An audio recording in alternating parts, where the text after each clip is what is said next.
Thank you for watching the World Community Magazine's Hour of Power Live on Facebook with your hosts Edward McQueen and April Garner.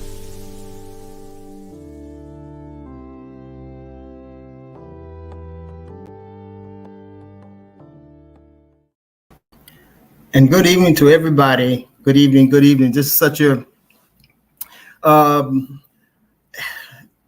this is going to be a special presentation today.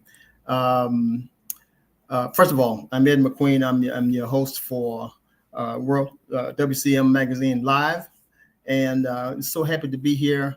You see, I have a generic background as opposed to what we usually have here, but it's for a purpose, okay? And we've been kind of getting some not a whole lot of feedback, but some feedback that is of concern to a lot of us, and that is that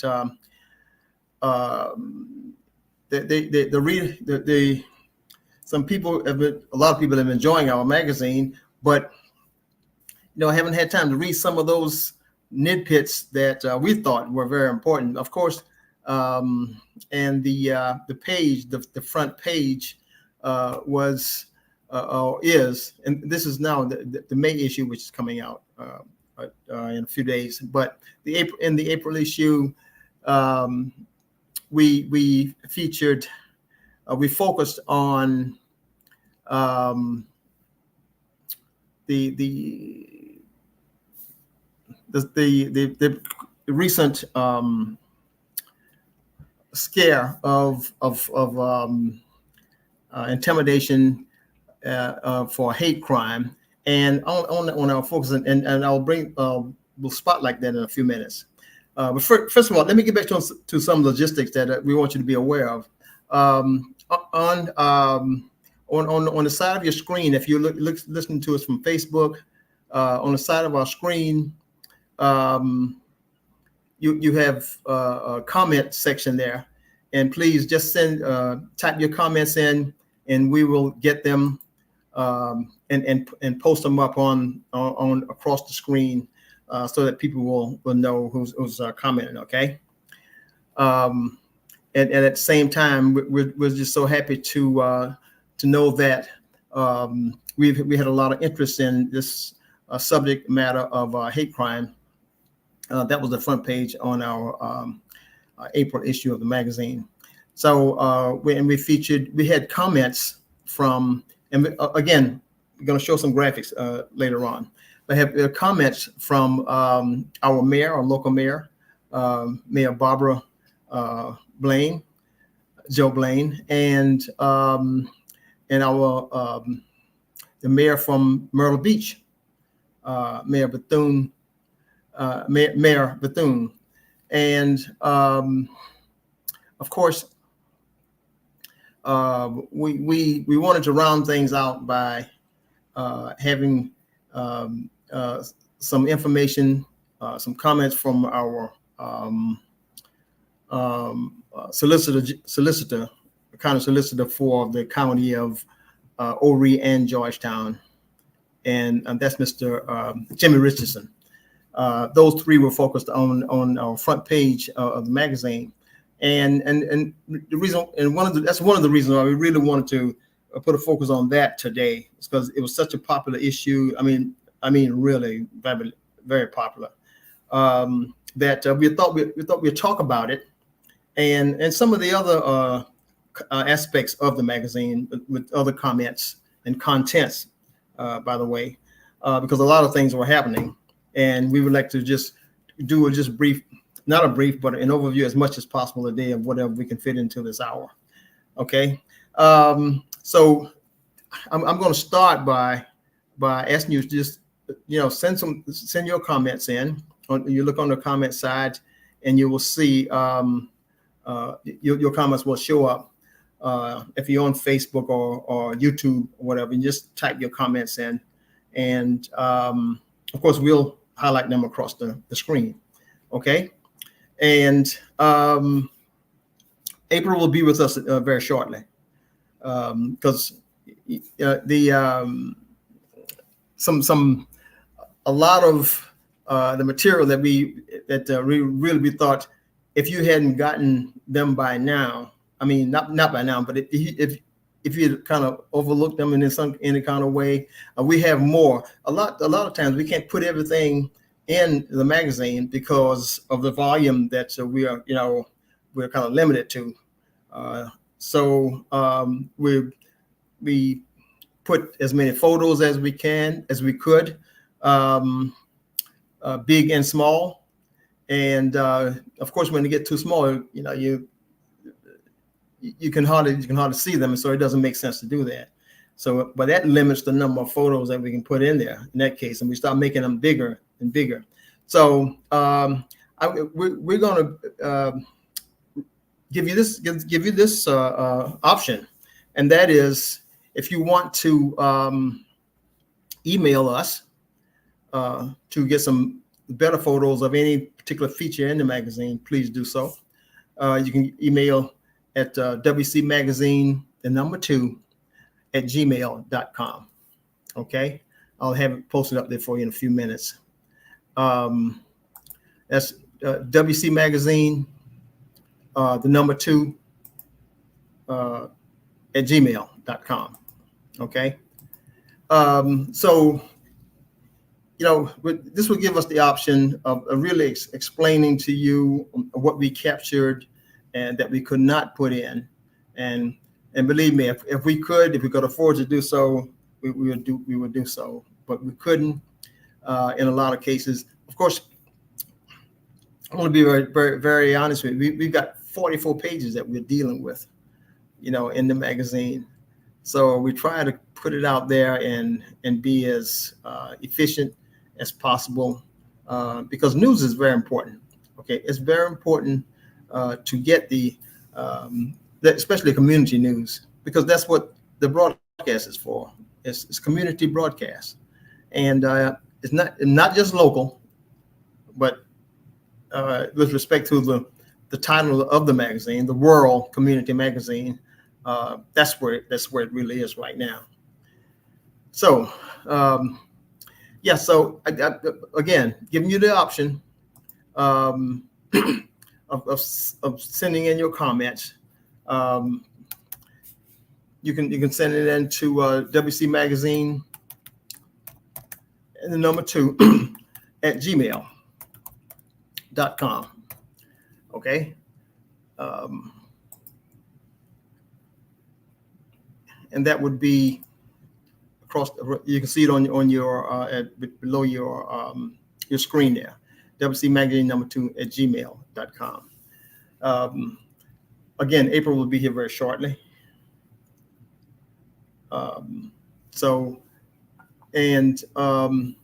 With that, and we're going to wait on those comments, a little bit on the comments, but at the same time, we've got some graphics coming up for you, some excerpts from the April issue of the magazine, and hopefully we can kind of like better clarify with you and let you know, the explicits of each of those features in the magazine. Okay. So if you just bear with us a second, we'll do that. Okay. Then and to starting, and in fact, right now there's a community announcement that we really thought was very, very important. And what's going on right now as we talk, I believe they're having it, or it's been done already. Okay. It's the Medicaid Renewal Awareness and Assistance. It went on today from 2 to 4 p.m. At least it was scheduled for 2 to 4 p.m. at the Conway Library. And the issue was making sure that our citizens are taking advantage of the Medicaid expansion or renewal. That, as far as I was concerned, I was not aware that South Carolina had begun to participate fully in it, as a lot of other states. But anyway, this was put on by the NAACP South Carolina State Conference event. Okay, and it was again, the title is Medicaid Renewal Awareness and Assistance, and that was, it went on from there. My understanding, it was at the Conway Library, and Brother Cedric Blaine Spain also was one of the one of the sponsors of that. Okay, one of the coordinators, and they had the title as Working Together to Keep Families Covered. So to me, I mean, not to me, just to me, but it's obvious that having the state, there's a lack of Medicaid, from my understanding, but having a lack of Medicaid is causing a little is hardship among a lot of people who need to get insurance and better health care, because it translates into that, and can't do it because of a lack of Medicaid. Medicaid is that South Carolina bill. My understanding is that it was stuck in the bill, in the legislature for some time, and it refused to get out. So they, as it said, I'm just gonna read something from you for the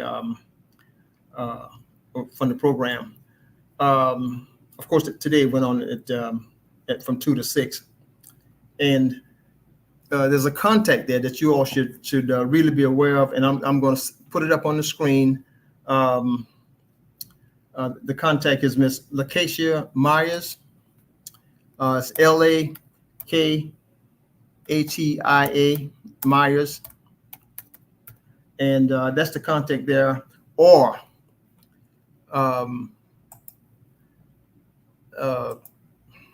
and her number is going to be 888. I'm getting this down for you. Good. 262-1932. Okay. 888-262-1932. That's Miss Lakeisha Myers. That's her, and she's one of the contacts. Okay, so I'll give you the option to give you time enough to get that number down. The other contact is the Georgetown head of the Georgetown regional NAACP head, and that's Mr. Marvin Neal. And he's also the VP of the South Carolina State Conference. Okay, and Mr. Neal's phone number is 843 240 5725. Okay. So I'll put that up so you can see it. Marvin Neal, he's the third VP, the title that I was looking at, third VP for the NAACP, and he's located in Georgetown. Okay, and he's a third VP for the South Carolina State Conference of the NAACP. And again, number is 843-240-5725. So the conference had entailed information that, a lot of us, and communication is not the best around our circles in order to get really important information out to be of importance, that especially towards our health matters. So they had the conference today at the library, and they expounded on, I guess, the different methods of what's being left out, and there really is a rally for lobbying, I guess, the South Carolina itself and all leadership in South Carolina, black and white, for the inclusion of Medicaid in the state of South Carolina, which had refused to adopt it for a long, long time. Okay, so expenses have something to do with it, obviously. Otherwise, it would have been adopted. Okay, but we need to stay tuned to that. And I'm going to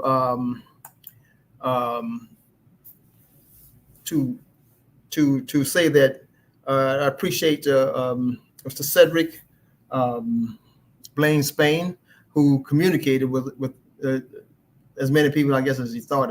First, definitely communicated with us on that, and his coordinators with them who spoke and expounded on the different methods, strategies, and the reason why Medicaid should be part of South Carolina, and what we're losing out on. Okay, and having insurance, especially in the Black community, it's always, man, it's been hard. I mean, in the past, really, really hard. I know, from my perspective, my mom, it would have been a different outcome, I believe, towards her demise if we just had a little bit of insurance in our house to cover her and her illness. And that's all I'll say about that. But again, it's a topic that I know it hits the sensitivity of a lot of people, but I can't imagine people, if they care about South Carolina citizens at all, I can't imagine not wanting to have that as part of a scenario, a part of the support for the people in South Carolina itself. I don't know what everything is behind that, but I can only say I'm sure money got to be the issue. Has to be the issue. So we just wanted to talk about that. So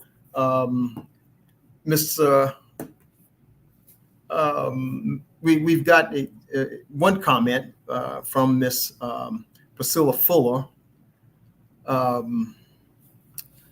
and she says regarding that, she said, "Thank you for focusing on this important issue. Some people have forgotten that this bill still has not been passed. There are still 16 state senators that are in opposition to it. I'd like to see who they are. Wow. We need people from our community to write and call these senators to urge them to vote for this bill. The NAACP is leading the efforts regarding this." And thank you, Ms. Fuller, for that. We really appreciate that. I'll let you just stay up there for a little bit and let you see that, again, Ms. Fuller, thank you. Getting this information, it can't be of too much of less importance than it is, especially today. Healthcare is the cost of healthcare. It's in fact just in Horry County alone, that's one of the biggest economies. Okay, in which is healthcare. We've got Convent Medical Center. We've got a lot of satellite places all around, and places that are willing to. I would say that they're willing to collaborate with the state in a way that can make it more affordable. Both entities could benefit. So at least it remains to be seen, why it is still held up in the state Senate and so forth. Okay. So thank you again, Ms. Fuller. Yeah. So that along with our, I don't want to get away too far from what our topic was tonight. And that was the collaboration. Again, this collaboration was between, and it's still going on between the three entities of Horry County, in some of Georgetown County, because we got the solicitor that represents Georgetown, Solicitor Jim Richardson, and of course Myrtle Beach is Ms. Bethune, and our Conway Mayor, Mayor Blaine. We featured them on this magazine to bring it out. You know, it needs to be brought out. Now, a correction was just sent out to us at that Miss Fuller reiterated and said that we had it confused. She said that the comments pertain to the hate crime bill and not so much of what's being held up regarding Medicaid at the state. Thank you so much, Ms. Fuller, for that. We appreciate that. And what I'll do, we'll put it up to you again about, she said that some people have forgotten that this bill still has not been passed, and that's the hate crime bill. Okay. And she goes on to say that we need people in our community to write and call these senators, urge them to vote for this bill. NAACP leading the efforts regarding this. So, and that's true. And getting back to that, our focal point for this evening, Solicitor Richardson, during my conversations with him, in fact, we had him on our program maybe 2 or 3 programs ago, broadcasts ago, where he reiterated the things that about what they're doing absent a hate crime bill. And the reason why it was focused on in the magazine is because there were some powerful things that they're doing together on what they can do. Sometimes it can be just as powerful, if it's done right, as powerful as the passing of a hate crimes bill. You know, for example, I think, as I recall, and somebody can correct me if I'm wrong, the Solicitor Richardson said that they had a scenario where their punishment would be that if it's, you know, they'll lose, that person who perpetuates that crime can lose his place of his housing, his or her housing and being. And that did happen, my understanding. So, I mean, that's a great punishment to let the rest of the world know, because this is World Community Magazine. Let the rest of the world know that yes, that could happen. Okay, so yeah, so that was from Solicitor Richardson. Now, the mayor of Myrtle Beach, Mayor Bethune, the Myrtle Beach City Council, I believe, passed need to make this distinction here. Not it was a resolution or an ordinance. I believe it was an ordinance. That is about as far as I believe they could legally go. I believe, in essence, making the hate crime action punishable by enough that it would be not worth it to go through it again. Okay, I don't have the complete reading in front of me, but by the way, this is laid out, and the bill itself that's stalled in South Carolina is laid out in the magazine on a fold-out sheet. Okay, so I'm expecting April here in a few minutes. She'll kind of further fill us in on some things. And so so that was from the Myrtle Beach mayor and the solicitor, for Horry County and Georgetown County. The our mayor in Conway expressed, that that just wouldn't be tolerated. But and she was heavily clear on it. They've had conversations as to what they could legally do themselves in the absence of a hate crime bill, and things. You're putting those three entities together in Horry County, and we're expecting some an outcome with a heavy magnitude of action. And put it that way.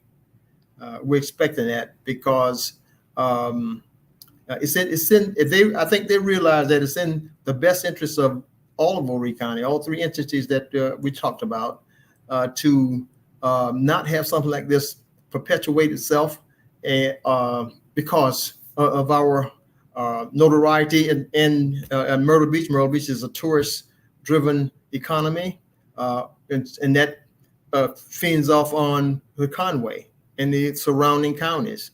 Okay, it's like snowball effect. So, and it's not in the best interest economically for Horry County to even tolerate it. So, so we'll have a number of resolutions, so to speak, for that, as I just reiterated. So I had Mr. Neal. We're going to try to get him. Wanted to try to get him on the show. I mean, not on the show, but on our broadcast. We tried to get Cedric on our broadcast. So we'll do that for everybody. We want to make sure that it's what's needed. Okay. Now, if you don't mind, we want to expound on some more contents of our magazine of the past month. Again, the reason why we're doing this, it was a very popular. It still continues to be a very popular issue, and in the event, and we just want to expound on how popular it was, and that is. It could be because of the cover sheet, which was not exposing, but focusing on the event of the hate crime that occurred, and it must have sparked everybody's interest. But there were a lot of other important things, and we're just, us, we're gonna try to bring out every little thing that you can find. To show everybody. One of the things was, there's an organization that's headed by Mr. Dyson, who's I wouldn't say a DJ, but he's the principal person for a local. Reggie Dyson's name. He's the principal person for a local radio, gospel radio around, and his co-sponsor,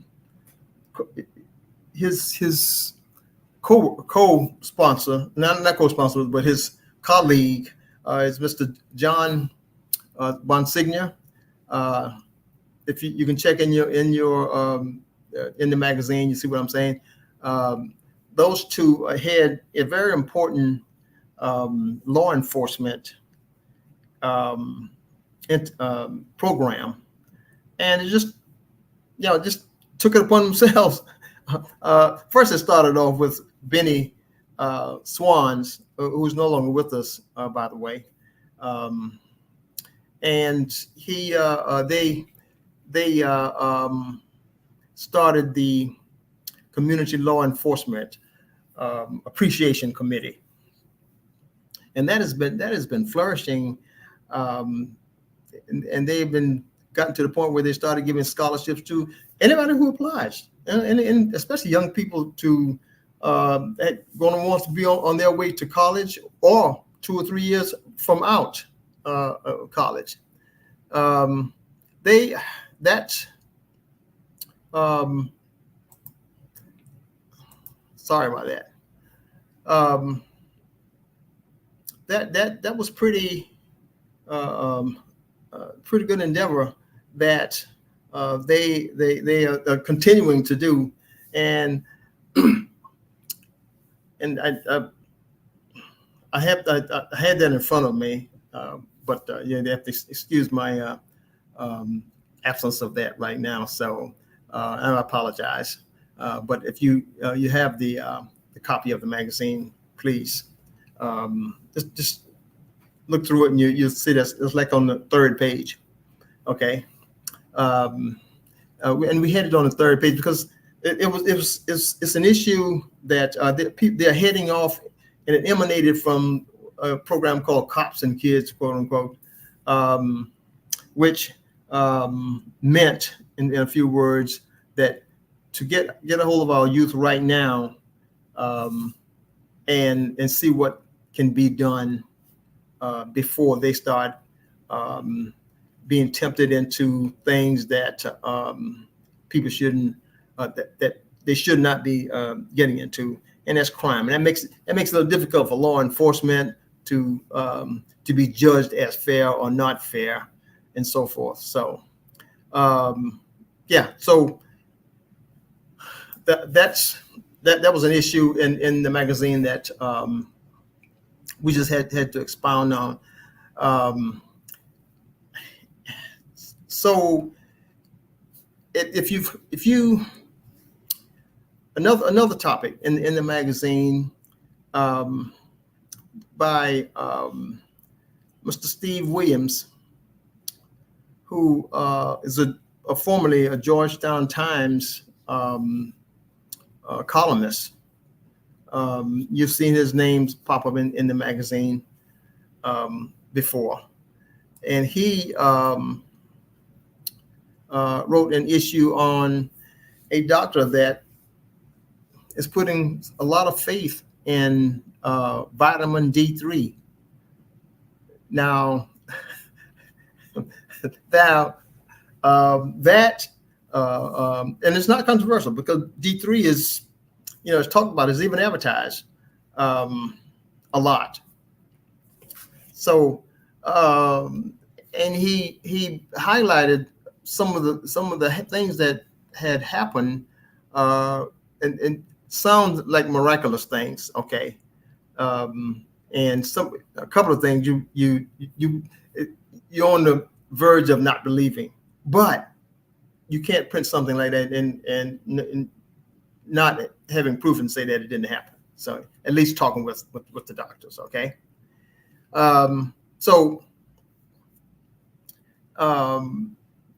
This doctor was so profoundly interested and done research so much with vitamin D3 that Steve had to write on it and highlight some of the things that had occurred. And the reason why I'm bringing this up again, I'm a firm believer myself in D3. I mean, a lot of doctors will tell you that, will tell you to please take some D3 that seem to have some effect on whatever your illness is and so forth. Yes, we're so this gentleman, or this doctor, and he's Georgetown native, by the way. Georgetown native. Of course, Steve is Georgetown native, and we're always happy to have him on as our columnist. And he's not just a one-time guest columnist, but he's expounding on different items, especially in the Georgetown area, and we need that. Over here in Georgetown are kind of linked, and all up and down 17, all where not where Gullah emanated from, but that's a strong area for Gullah Geechee community. And that's the other item that we're going to be expounding on that pretty soon. So so just stay tuned. Okay. Yeah, I'm. Excuse me. I think it's imperative sometime most time that we get to the opportunity to do these things um, ever so often. Okay. We don't just don't. I don't think we do it enough, and that is have shows like this. You know.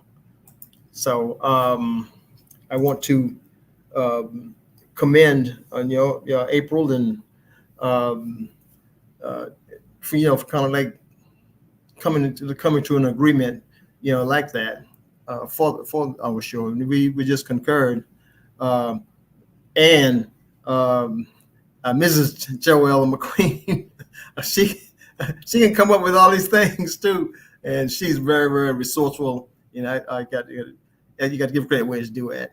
So and thank those people, and I don't we don't well I'll say we don't get that opportunity again, and I'm glad we're using this time for that. Okay, our contributors to all the items that you see in our magazine, Miss Margie McIver, okay, who writes from time to time a lot, and she covers them very well. Cover the features and what's happening in especially as local news. Ms. Carolyn Hickman, Cookie Goins, and this new issue that's coming up. You're going to see some things about Miss Cookie Goins. Yeah, and what she's been doing over at the neighborhood services over in Myrtle Beach. In fact, she was just awarded, or she was the winner, or selected, put it that way, to be remarkable, one of the few remarkable women in the United States. Okay, I think, or was that state of South Carolina or United States? She was invited to go out to Hollywood and LA, put it that way, and just happened so that she was visiting NBC studios. My understanding is that May 10th or May 12th, I think she's going to be on an NBC program, I believe, and she can, if she's viewing, looking at tonight's program, she can correct us and let us know what it's all about. That she was out there visiting. That is really interesting. We've had some photos. The photos are still coming in, where she was selected as a representative of neighborhood community services in Myrtle Beach. So for all of the things that she's been doing over there, and so there's some wonderful things, some really wonderful things. And while I'm talking about that, just let me list a couple of things that I think is worthwhile that everybody should know about. One is she instituted a program called Myrtle Beach 101. That and I know most of you haven't heard about it. That's why she had it. It's Myrtle Beach 101, and what it is, it entails a course of over 4 weeks, I believe. Not every day, but a few days out of each week, and it's an opportunity for all of the services that are being provided by the city, the city of Myrtle Beach. The heads of these facilities had the opportunity to come up in one of the assemblies, one meeting, and it was a congregation of about 20 people, I guess, to let them know, to get the person who's head of the PR department or water and sewer or whatever, and let you know exactly what they do and how it impacts you and everybody, especially the people who live in Myrtle Beach.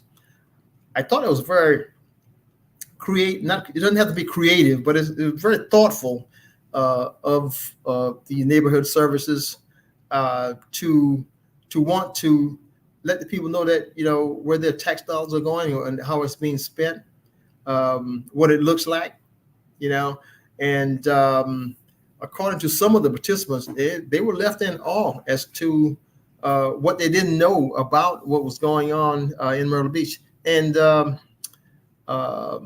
Mary Cookie Goins was behind that. She and Miss April Johnson, okay, of her neighborhood staff, and I forgot the gentleman's name, but Matthias, yeah, and wow, they just worked together so beautifully that at the end of the outcome of that was an announcement at the city council meeting here about 2 weeks ago, 2 or 3 Tuesdays ago, at a normal city council meeting. That gave them the opportunity as a group, and each one had the opportunity to speak. Each one of the persons, and these were just citizens who had taken the course. They took the time. They wanted to come and let Myrtle Beach know, especially Myrtle Beach City Council, of what they learned at Myrtle Beach 101, given by Miss Cookie Goins, Mary Cookie Goins, and people were really, again, I use the word that left in awe of how things were coordinated, and why people, a lot of them were from out of town, originally from out of town, but they were living in Myrtle Beach, and they some individuals just had the opportunity to go up to the podium to speak to the mayor and the city council members and let them know how they appreciated what has been established, and they had the opportunity to take advantage of that was done by the neighborhood services. And some of those words, I wish I could have videotaped it, but what we take for granted, if we were living in Myrtle Beach and Conway the same way, what we take for granted of all these things that are happening, we don't see what's happening behind the scenes. And Myrtle Beach, obviously with the blessing of the illustrious mayor of Myrtle Beach, Mayor Bethune, that they took the time to let the people know about this course of Myrtle Beach 101. So we'll just call that Mary Cookie Goins' baby, because she really took it to great heights, and she and her staff, and that was one of the reasons I believe that justified her being selected as the one of the remarkable women, quote unquote, I believe of South Carolina or the United States, one of the two. Anyway, there were 118, nationwide. I believe it's 118, and she was one of the 6 or 7 finalists. It's remarkable. So we're going to feature that in our next issue coming up of the May issue of the Rural Community Magazine, and hopefully you'll enjoy it. We're going to try to collect as much as possible, and we're going to have more times like what we're doing right now to do that, and to have more. Next time we're going to have more photos. Okay, that's what we're going to do. We want to see how these things are going to work out now, and usually we would have a guest. Okay, that we've got some good feedback from our viewers on all the different guests that we've been having. And it's been, it's always fun when you're learning, when you're finding out some things that guests can provide, and the things that hopefully I've provided this evening to you to so that you could have information to digest and to act upon. But yeah, and congratulations again to Miss Mary Cookie Goins for that. We are maybe some other jurisdictions around if they had seen that, and we did get they saw that. Maybe they want to do the same thing. We'll look at this, should be explored. That's just opinion from the Rural Community Magazine. So, but anyway, April was on her way. She's gotten to be very, very busy these days, and this is one of the months. April, the last of April and May, are months that really take the toll on her in terms of trying to meet these different commitments. And so she must have got held up, but she was on her way. She texted and said that she was on her way. And so April, I hope you don't try to drive too fast and wreck up things around and just to get here. So we understand. So one of the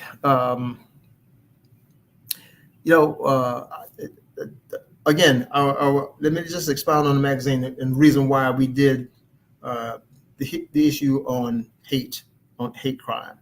Okay, we don't want that to fade away, like most citizens don't want that to fade away. Okay, and the issue on Medicaid, we don't want that to fade away either. Okay, so we're going to continue with this as we gather more information, and we're keeping track of the things that are going to be happening regarding the hate crime bill. Okay, we're going to keep you updated.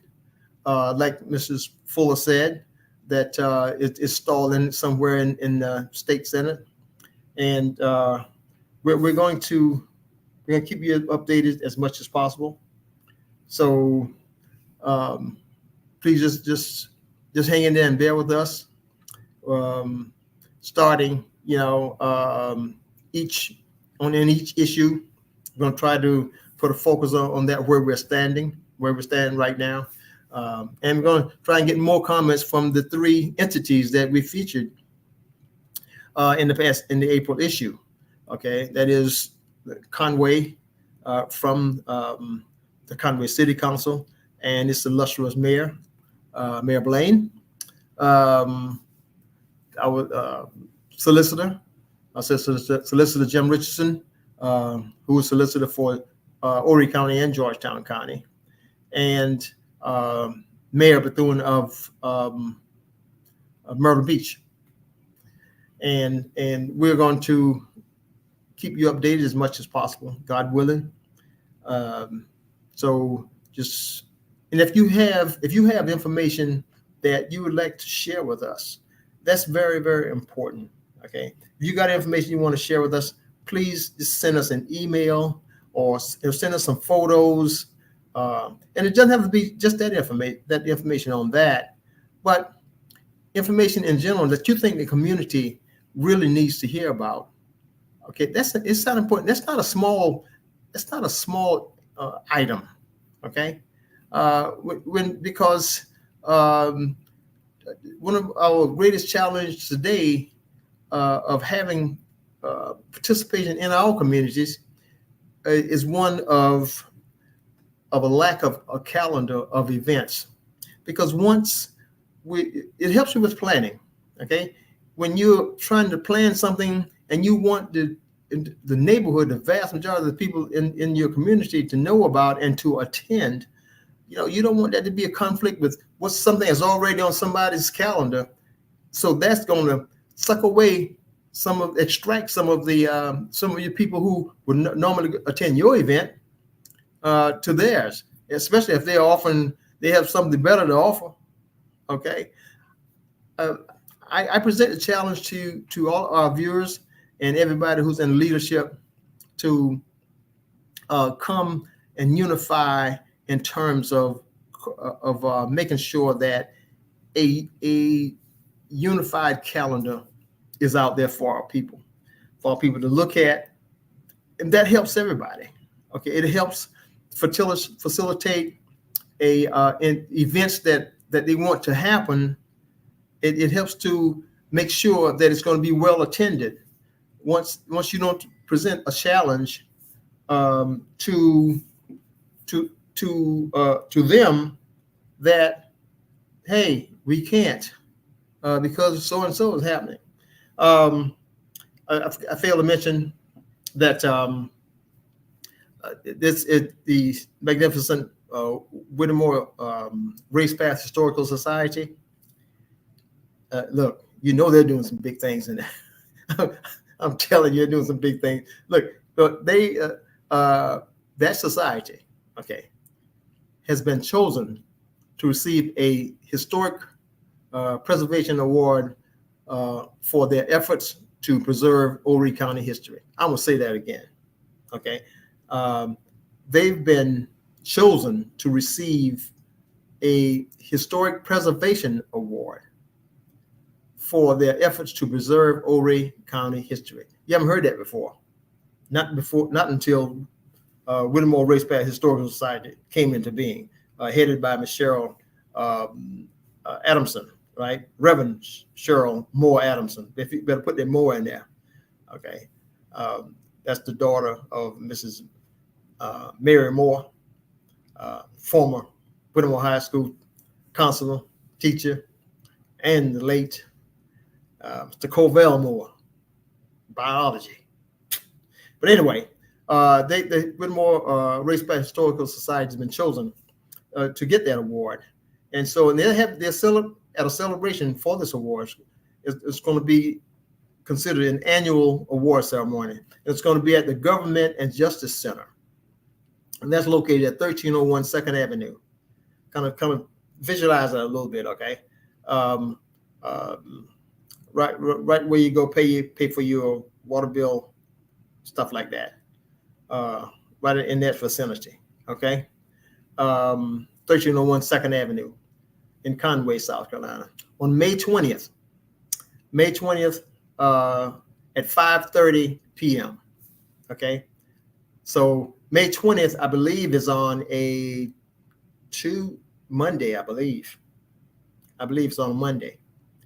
Now, again, I think that's brave of them, very, very thoughtful of them to have this on a Monday and not try to compete for other people's interests by having it on a Saturday evening, or Friday evening, where everybody's trying to stick in to have something, they don't even think about Sunday, okay? But they're having it on a Monday, okay? Show your support to these people and just show up. And again, it's at May 20th, 5:30 p.m. It's at the 1301 Second Avenue, okay? I'll put it up in a few minutes. 1301 Second Avenue. Let me.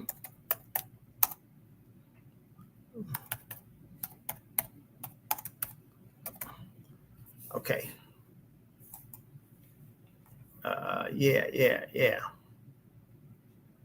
So that'll be May 20th. Okay, 1301 Second Avenue in Conway, South Carolina, and RSVP. All right.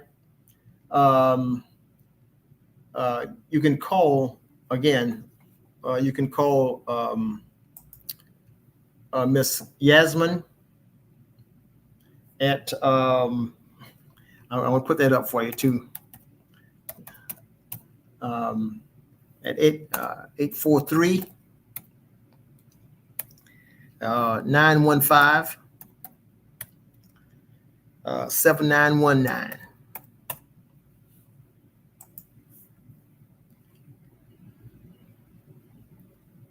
Okay. Got it. Yeah. 843-915 7919. And again, it's going to be at 1301 2nd Avenue in Conway, South Carolina. All right. So I think that's 2nd and Laurel, I believe. I don't know. Anyway, put that in your GPS and you can, I'm sure you'll find it. Okay. So look, it's been an informative evening. I certainly appreciate your time to listening to something that we're going to try to continue to do at least once a month. Okay, to give you an overview of what's been happening in Conway, and it's going to be a lot more the next time. This time we just focused on the hate crimes bill, which was the feature in our very popular edition of the magazine, the April issue. Okay, and it had on the headlines about the absence of a hate crime bill and what the three local entities are doing to surrogate, as you would, for a hate crimes bill. Okay, and they're doing a great job at it. Some of the harsh penalties they can think of and have taken place, and you would believe that they don't want to do that again. Okay, so but I'm going to keep Ms. Yasmin's number up there. She is the contact person for this, again, for the event of the Whittemore Race Path Historical Society being the recipient of an award for their efforts to preserve the Horry County history. And I'd like to reiterate this. This hasn't happened before, okay? Nobody's ever been awarded, that I can think of in Horry County, for preserving the Horry County history, especially in the Black areas, okay? So this is going to be a good celebration. You got to have an RSVP as suggested. And again, Ms. Yasmin, you can give her a call, 843-915-7919. It's going to be a reception there, and light refreshments will be served, okay? So please take note of that. So, wow, it's been a very informative evening. I apologize again for not having adequate graphics for you, but I tried to narrate as adequately as I could about what the focus was, and to let you know that well, this is probably our second time ever doing this, but it's been such a gap between the time doing it that we think we should. The demand has been there, by the way. We think we should at least try this every month, one weekend one broadcast out of the month to highlight all that has been happening. Thanks again to Miss Priscilla Wyman Fuller for her communicating all this information regarding Whittemore Race Path Historical Society, and all her comments and about where the hate crime bill is standing right now. And kudos to her. She is, in terms of information around and action, she's just great with that. Okay, and I'd like to commend her for that. Okay, so until next week, Godspeed. We hope to see you at the same time. April will hopefully still be joining us, and she'll be with us next week at the same time. And we'll try and have a guest for you. We think we will. Again, thank you so much. We'll see you next week, same time at 7 p.m. Please send your comments in, and we love hearing from you so that we can talk on those points that you're sending in. Okay. Well, thank you so much. Godspeed. We'll see you next week.